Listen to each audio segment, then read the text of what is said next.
Добрый день, уважаемые коллеги. Меня зовут Зубкова Екатерина Дмитриевна, я ведущий методист группы компаний просвещения. И мы сегодня поговорим с вами на очень важную тему – формирование функциональной грамотности школьников. Это на самом деле очень актуальный сейчас вопрос, потому что со всех точек зрения, как бы на эту проблему не посмотреть, в любом случае мы должны дать понять нашим школьникам, нашим выпускникам, для чего они получают предметные знания на уроках. Это самое главное, чтобы наши дети поняли, зачем вообще они находятся в школе и как им может все это пригодиться в реальной жизни. Во-первых, мы с вами не забываем о том, что сейчас у нас с вами реализуется указ о национальных целях развития Российской Федерации на период до 2030 года. И мы с вами можем увидеть, и здесь вот на слайде это отражено, что вхождение Российской Федерации в топ-10 ведущих стран мира по качеству образования остается одной из приоритетных задач, как и это является одной из целей национального проекта образования. То есть это никуда не ушло, это осталось наряду с тем, что мы создаем условия для воспитания гармонично развитой и социально ответственной личности. То есть все это перекликается с национальным проектом образования, который у нас реализуется до 2024 года, а указ до 2030 года, но сути это не меняет. Каким образом происходит оценка сформированности различных умений и навыков наших школьников, в том числе и функциональной грамотности? Ну, мы с вами знаем, уже давно живем вот в тех реалиях, когда у нас происходит государственная итоговая аттестация, это ОГЭ и ЕГЭ, это всероссийские проверочные работы, которые уже давно заняли место в системе оценки качества образования, российской системы оценки качества образования. Это и национальные исследования качества образования, и международные исследования, в которых Российская Федерация участвует уже достаточно давно, с 90-х годов прошлого столетий. То есть мы начали с участия в международном исследовании ТИМСС, это исследование предметных знаний, и сейчас на слуху постоянно мы говорим о международном исследовании ПИЗа. В мае 2019 года вышел приказ Министерства просвещения, который регламентирует проведение в Российской Федерации общероссийскую оценку по модели ПИЗа. Вы с этим приказом наверняка уже знакомы. Буквально несколько слов о том, в чем заключается эта оценка.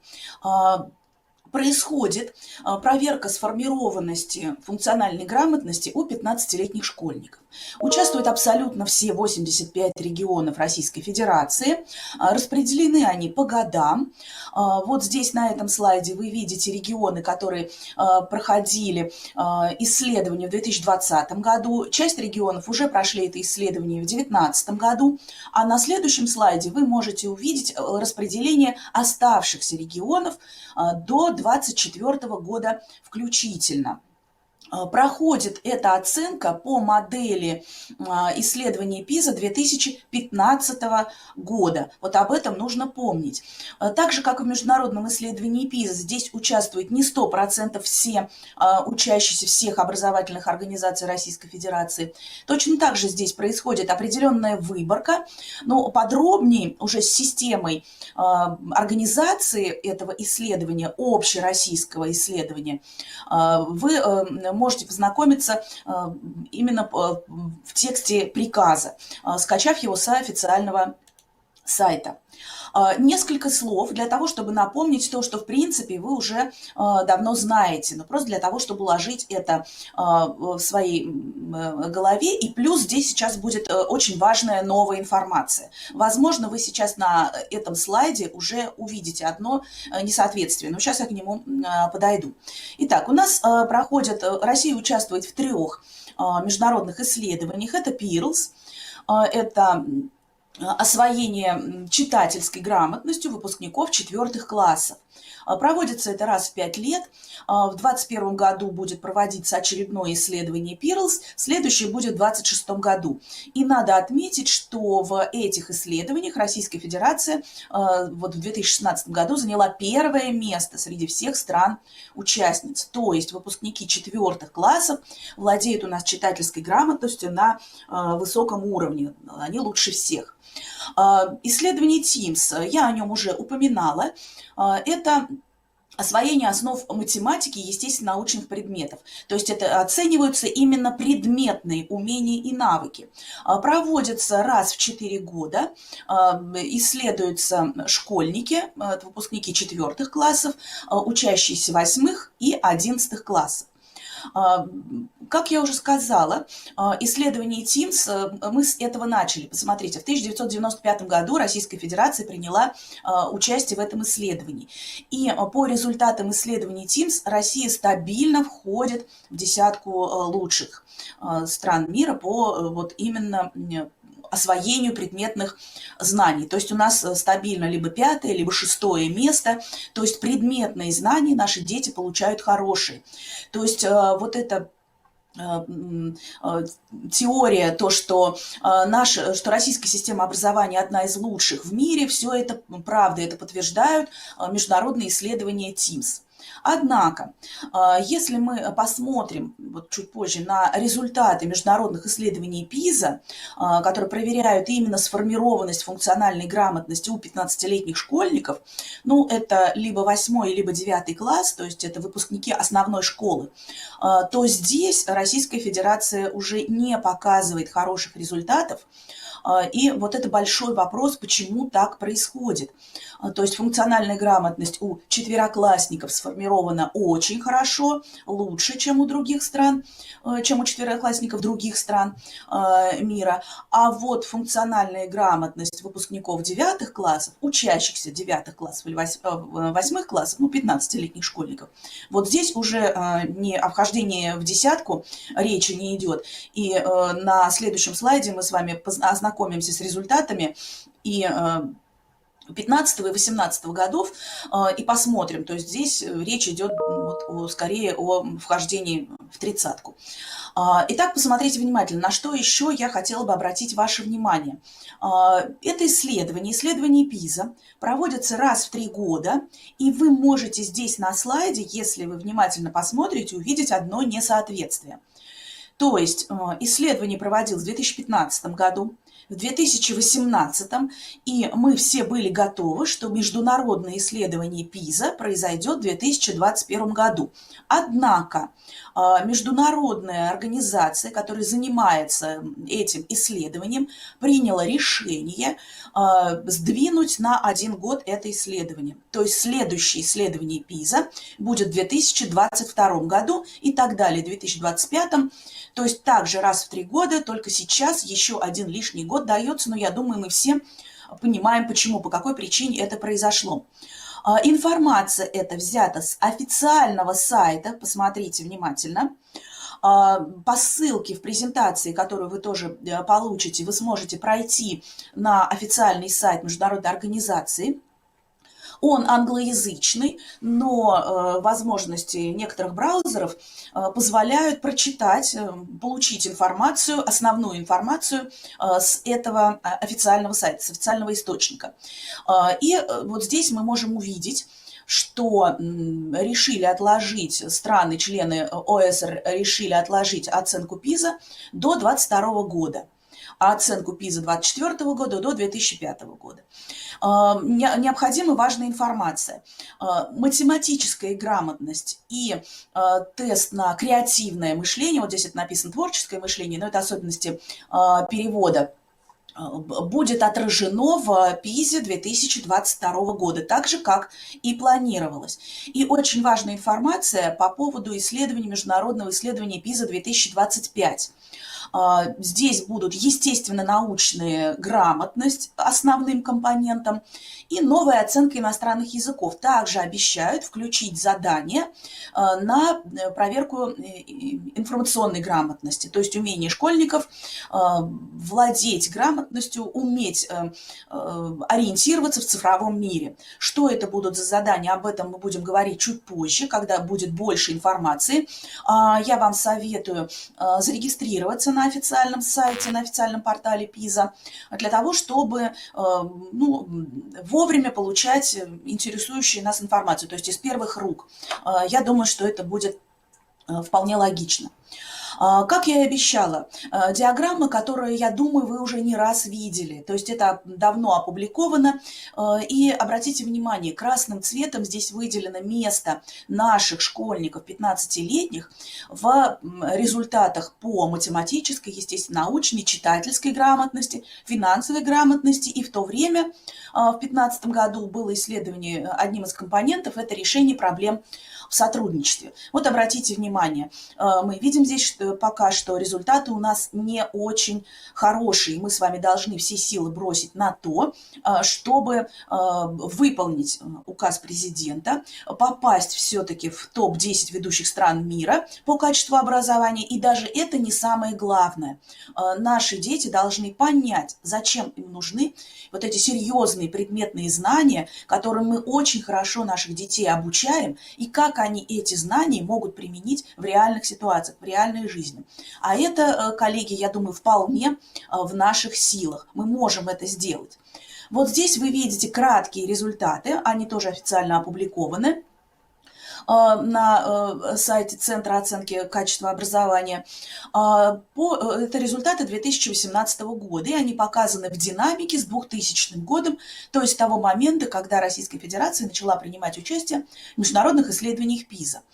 Что мы можем здесь увидеть? Мы видим, что в динамике по сравнению с началом исследования, участия нашей страны в международном исследовании ПИЗа, положительная динамика, разумеется, присутствует.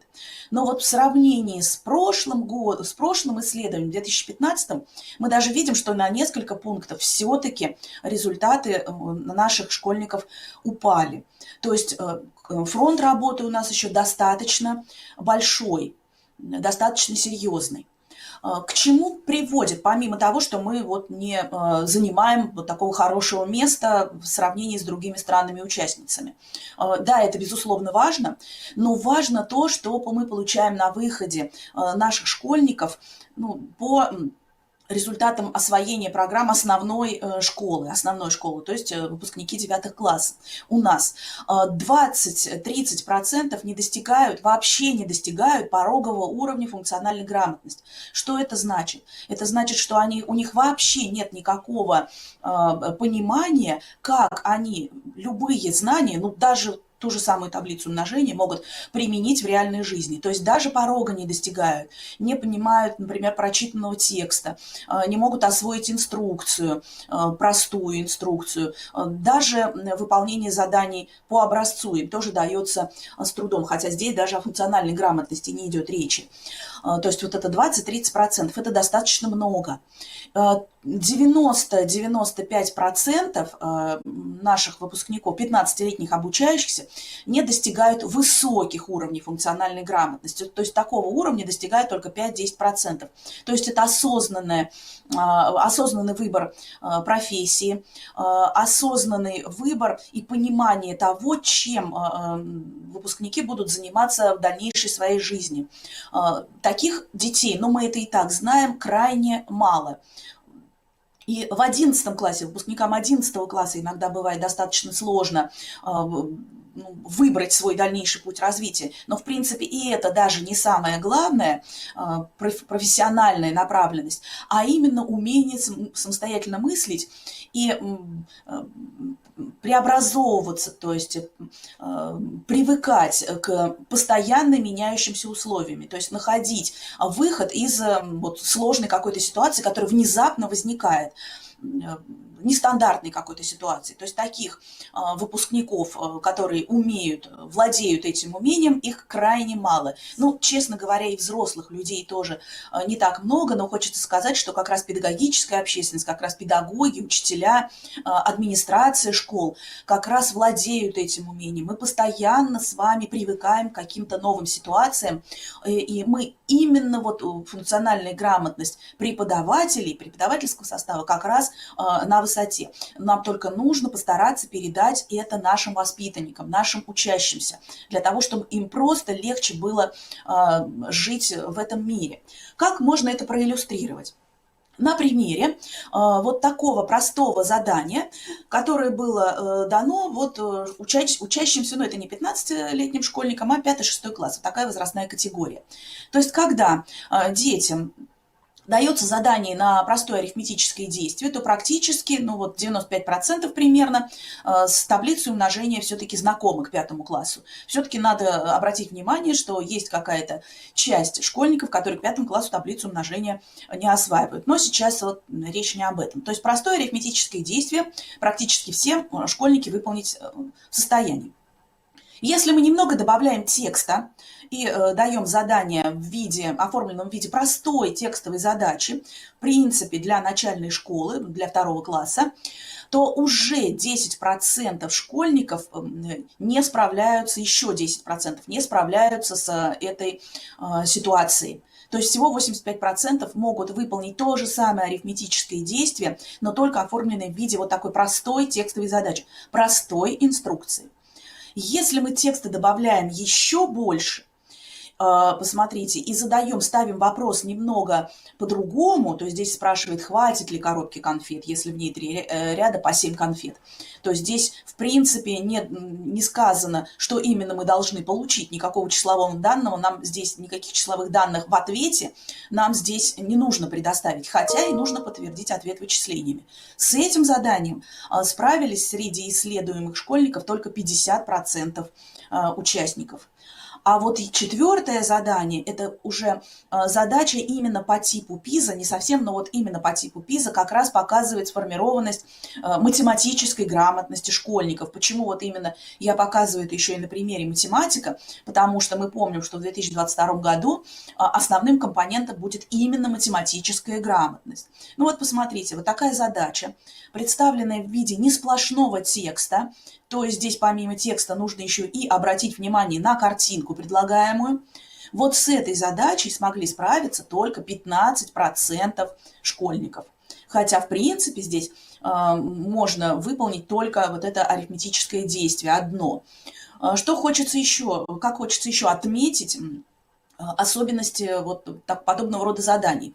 Дело в том, что если ребенок скажет, что этой коробки конфет не хватит, и подтвердит это тем, что, например, он хочет своим гостям дать попробовать конфету разного вида. Посмотрите, здесь 3 ряда, это видно на картинке, и в каждом ряду конфета другого вида. То есть тогда конфет может и не хватить. То есть здесь нет однозначного ответа. Главное дать этот ответ и еще и объяснить, показать, подтвердить правильность того ответа, который дал школьник. Вот это вообще крайне сложно, потому что сразу возникает вопрос, а каким образом оценивать ответ на подобного рода задачу. Это отдельный большой разговор, и мы, в принципе, такие мероприятия по разъяснению именно критериев оценивания таких задач, по особенностям задач, как отличить задача является похожей на ПИЗу, ПИЗовской, или вообще ничего общего с ПИЗой не имеет, но является тоже практикоориентированной. Мы такие мероприятия в том числе проводим, причем регулярно и уже достаточно давно. Еще несколько слов по основным видам грамотности, которые исследуются в международном исследовании ПИЗа. Это читательская грамотность, естественно, научная, математическая, финансовая грамотность, она появилась вот относительно недавно. В 2022 году помимо вот основного компонента математической грамотности будет еще компонент креативное мышление, и у нас уже есть наработки по формированию, по развитию креативного мышления школьников, хотя здесь возникает иногда вопрос, можно ли его сформировать. Ну вот есть исследование, что в принципе это сделать можно, опять же, выполняя специальные задания. Поэтому все-таки сделать это можно. Обратите внимание на следующее. Каждый год, вот раз в 3 года проводится исследование и чередуется ведущий компонент. То есть, вот посмотрите, в 2022 году будет математическая грамотность, в 2025, естественно, научная, в 2027 читательская и так далее. Вот эти 3 вида поочередно становятся ведущим компонентом. Вот эти 3 вида грамотности. А вот еще один дополнительный компонент, он постоянно меняется. Ну, я напомню, в 2022 году креативное мышление, это видно на слайде. Далее, в 2025 году планируется знание иностранных языков и цифровых технологий. Вот. Ну, вот это вот пока то, что нам известно с официальных источников. Что здесь самое главное? Конечно, полезно учителю, педагогическому работнику знать, как вообще формируется блок заданий. Ну вот здесь рассматривается 3 основных вида, не берется читательская грамотность там, и так далее. Вот здесь основные 3 вида. Читательская, естественно, научная и математическая. Я не буду подробно зачитывать то, что здесь есть на слайде. Что здесь самое главное нужно понять? То, что берутся специальные ситуации, контекст, то есть какая-то жизненная история, и на основании этой жизненной истории даются задания различного вида. Тексты, контексты, ситуации бывают разные, тоже в соответствии с тем видом грамотности, которые исследуются. Содержание, то есть какого рода бывают сами задания, тоже различаются по видам грамотности. Если читательская грамотность – это по типам текста, если математическая грамотность, то это разделы математики, естественно, научные предметы, здесь добавляется еще методология, что, кстати, в школе не очень много этому уделяется внимания, на это нужно обращать внимание, и компетентностная модель, то есть какие виды деятельности используют школьник для того, чтобы выполнить то или иное задание. Но вот то, что описано в блоке читательской грамотности, работа с информацией, это может также отнестись и к другим видам грамотности, в том числе, то есть работа с информацией, вот это касается абсолютно всех видов грамотности, то есть умение понять текст. Вообще, на мой взгляд, читательская грамотность стоит именно во главе угла, то есть это самое главное. Если ребенок не может понять, что ему нужно сделать, прочитав текст, то, в принципе, вряд ли он уже и поймет, какие математические знания, например, нужно применить для нахождения выхода из той ситуации, которая ему представлена. Педагогические практики, которые можно применять для развития функциональной грамотности именно в школе, на уроках и во внеурочной деятельности, давным-давно известны всем нашим педагогам.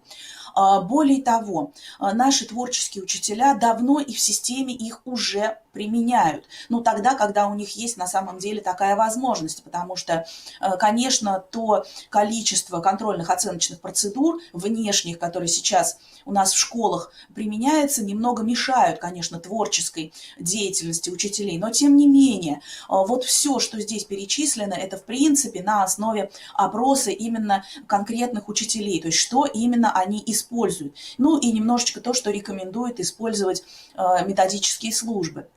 Ну, вы можете увидеть здесь те техники, которые использовались давным-давно даже в советское время. Посмотрите, вот та же самая работа в паре или самооценка и взаимооценка. Это было давно, и мы это и используем. Вот единственное, что создание ситуаций, мотивирующих учащихся на практическую учебную деятельность, это относительно недавно стало использоваться, ну как недавно, все равно уже практически лет 20, это когда в школах начали активно заниматься, в частности, и проектно-исследовательской деятельностью. И сейчас это тоже одно из важнейших направлений, которое тоже позволяет сформировать функциональную грамотность, потому что здесь школьники видят реально, где они могут свои знания применить в создании какого-то конкретного проекта. Что мы можем предложить в качестве дополнительных пособий, дополнительной информации, заданий, которые позволяют сформировать так или иначе функциональную грамотность практически по каждому предмету, потому что мы знаем, что в учебниках заданий таких крайне мало, особенно в основной школе. Вот то, что вы сейчас видите, это не новое пособие, то есть это не новинка, это оценка образовательных достижений. Вот эти пособия позволяют проверить, то есть это диагностика сформированности именно читательской грамотности. В каждом пособии, то здесь есть и методичка, то есть пособие для учителя либо для администрации, и здесь есть рабочие тетради для школьников. Здесь представлены 4 вида текстов по 4 видам функциональной грамотности. Работу здесь можно построить по этим пособиям по-разному, на выбор администрации. Можно проводить ежегодно в конце каждой параллели диагностику, насколько с помощью учителей на уроках, в внеурочной деятельности эта грамотность, тот или иной вид грамотности у школьников сформирован. Можно разделить это по четвертям, либо по предметам. Можно проводить как входную и итоговую диагностику дважды в год. То есть здесь на выбор либо педагога, либо администрации педагогической образовательной организации. Очень интересный новый дидактический комплекс издательств, групп компаний просвещения состоит из 3 основных частей, 3 основных серий.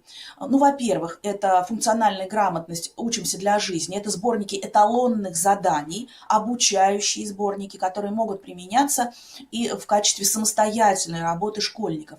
Это тренажеры, в которых собраны задачи, ситуационные задачи, конкретные задачи, контекстные, на которых можно, ну, если не отработать, потому что, ну, это невозможно натаскать на решение подобного рода задач, но, по крайней мере, школьники ознакомятся, какие задания могут быть, то есть какие реальные ситуации, где, как я уже говорила, школьники могут применить предметные знания. И серия «Задачники» охватывает очень большой возрастной промежуток, то есть со 2 по 11 класс. И они именно многофункциональные. Здесь и функциональная грамотность, здесь и подготовка к олимпиадам, здесь и углубленное изучение предмета. То есть вот очень много задач, педагогических задач может решить работа по этим сборникам. Чуть ближе ознакомимся с каждой серией. Ну, во-первых, тренажеры.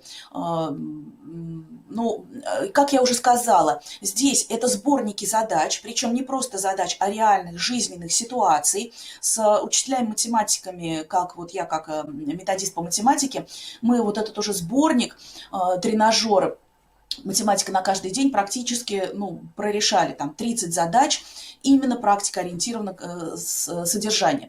Использоваться это может, но вот на уроках использовать эти сборники немного проблематично, потому что одну задачу, особенно если это делать в группе или в паре, можно целый урок, а вот в внеурочной деятельности, на факультативных занятиях, на занятиях кружков, это очень хорошо их использовать, и это готовит школьников не только к участию в международных исследованиях, но и точно так же и к участию в различных рода конкурсных мероприятий. Всеми учителями-предметниками они могут использоваться, ну, потому что математика, она везде, во всех видах.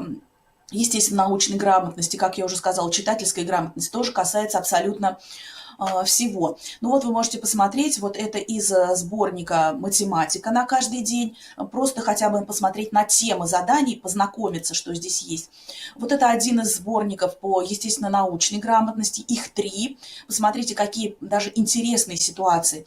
Кроме того, что можно готовить школьников к участию в международных исследованиях, здесь можно подчеркнуть вдохновение для тем проектно-исследовательских работ, в том числе и в старшей школе, несмотря на то, что эти сборники рассчитаны на 7-8 классы.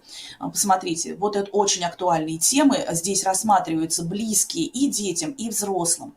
Посмотрите, во-первых, здесь задачи скомпонованы таким образом, что ну, они немного похожи, по парам они собраны. То есть если одну задачу можно рассмотреть в классе, то другую можно дать в качестве самостоятельного решения. Здесь есть приведены подсказки, справки. Здесь есть задание на умение анализировать информацию, то есть делать выводы. И если в задачнике по математике здесь все-таки однозначный ответ дается, математическая грамотность, то в сборниках по естественной научной грамотности предполагается неоднозначность ответов. То есть здесь можно давать различные варианты ответов, только, разумеется, пояснив, показав, каким образом пришли к тому или иному ответу. Серии «Эталонные задания». Это обучающие сборники. Если в тренажерах то это просто сборники заданий, то здесь целая система обучения. Если рассматривать каждый сборник отдельно, то на это, конечно, уйдет достаточно много времени. И вот на примере математики просто, если посмотреть, как здесь сформирована именно система заданий.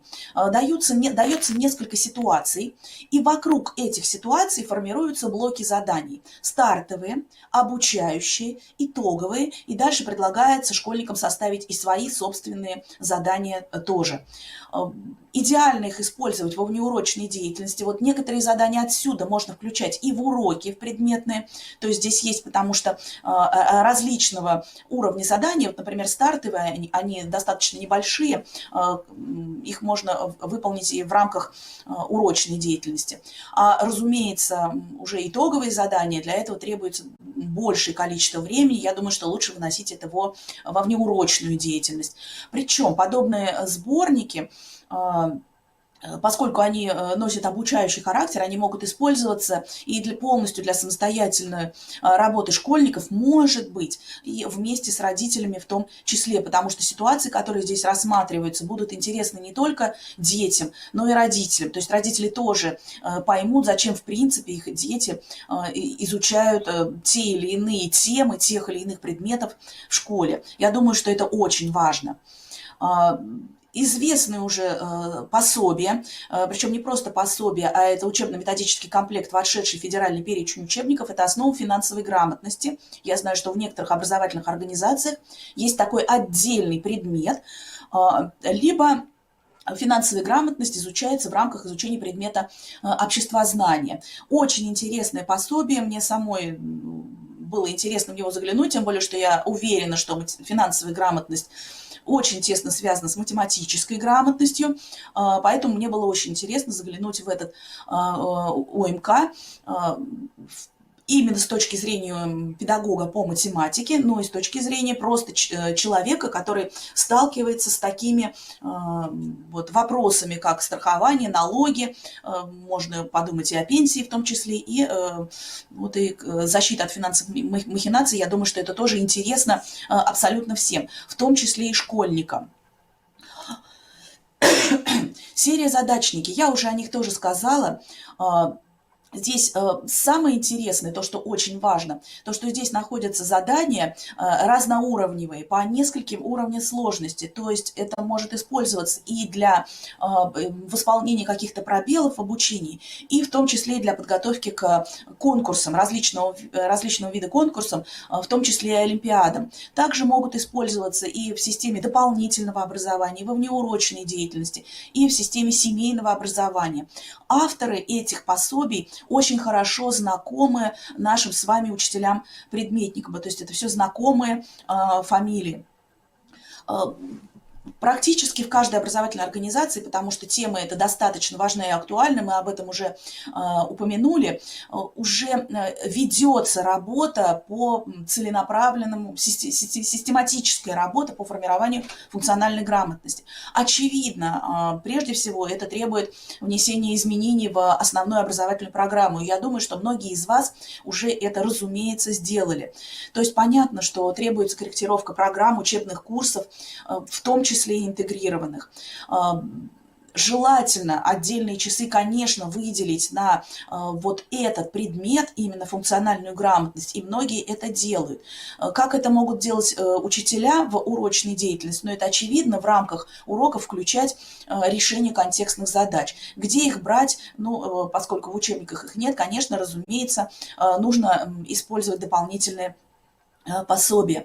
И в неурочной деятельности вот здесь, конечно, большой простор для творчества. Что это может быть? Это, как я уже сказала, и проектно-исследовательская работа, это и всевозможные образовательные события, это предметные, межпредметные недели, научно-исследовательские конференции, марафоны, все что угодно. Ну и, разумеется, выделение отдельных часов, как я уже и сказала. И хочется отметить, что, в принципе, закупка учебных пособий вполне возможно в соответствии с 35-й статьей Федерального закона об образовании. Все это давным-давно регламентировано федеральными государственными образовательными стандартами всех уровней образования.